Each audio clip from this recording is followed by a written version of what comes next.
Welcome to ಸಸ್ಯ connection. I am Krishna from Bangalore.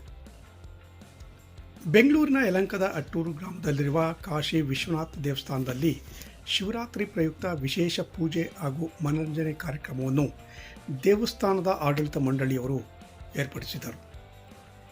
ಕಾರ್ಯಕ್ರಮದಲ್ಲಿ ಈ ಕ್ಷೇತ್ರದ ಬಿಜೆಪಿ ಜನಪ್ರಿಯ ಶಾಸಕರಾದ ಎಸ್.ಆರ್. ವಿಶ್ವನಾಥ್ ಹಾಗೂ ಬಿಜೆಪಿ ಯುವ ಮುಖಂಡರಾದ ಅಲೋಕ್ ವಿಶ್ವನಾಥ್ ಅವರು ಭಾಗವಹಿಸಿ ಭಗವಂತನ ಕೃಪೆಗೆ ಪಾತ್ರರಾದರು. ನಂತರ ಬೃಹತ್ ವೇದಿಕೆಯಲ್ಲಿ ಶಾಸಕರನ್ನು ದೇವಸ್ಥಾನದ ಆಡಳಿತ ಮಂಡಳಿಯವರು ಸನ್ಮಾನಿಸಿ ಬೆಳ್ಳಿ ಗದೆಯನ್ನಿತ್ತು ಗೌರವಿಸಿದರು. ಶಾಸಕರು ಮಾತನಾಡುತ್ತಾ, ನನ್ನ ಕ್ಷೇತ್ರದಲ್ಲಿ ನಡೆದ ಅದ್ಧೂರಿಯಾದ ಮಹಾಶಿವರಾತ್ರಿ ಇದಾಗಿದೆ. ನನ್ನನ್ನು ಆಶೀರ್ವದಿಸಿದಂತೆ ಯುವ ಮುಖಂಡರಾದ ಅಲೋಕ್ ವಿಶ್ವನಾಥ್ ಅವರನ್ನು ಆಶೀರ್ವದಿಸಬೇಕೆನ್ನುತ್ತಾ ಕಾರ್ಯಕ್ರಮವನ್ನು ಶ್ಲಾಘಿಸಿದರು. ಈ ಸಂದರ್ಭದಲ್ಲಿ ದೇವಸ್ಥಾನದ ಆಡಳಿತ ಮಂಡಳಿಯವರಾದ ಹಾಗೂ ಯಲಹಂಕ ನಗರಸಭೆ ಮಾಜಿ ಸದಸ್ಯರಾದ ಎಂ ರಾಮಾಚಾರಿ, ವರದರಾಜ್, ಜನಾರ್ದನ್, ಆಯಿಟರ್ ರಾಜಣ್ಣ, ಮುನಿರಾಜು ಹಾಗೂ ಮುಂತಾದವರು ಉಪಸ್ಥಿತರಿದ್ದರು.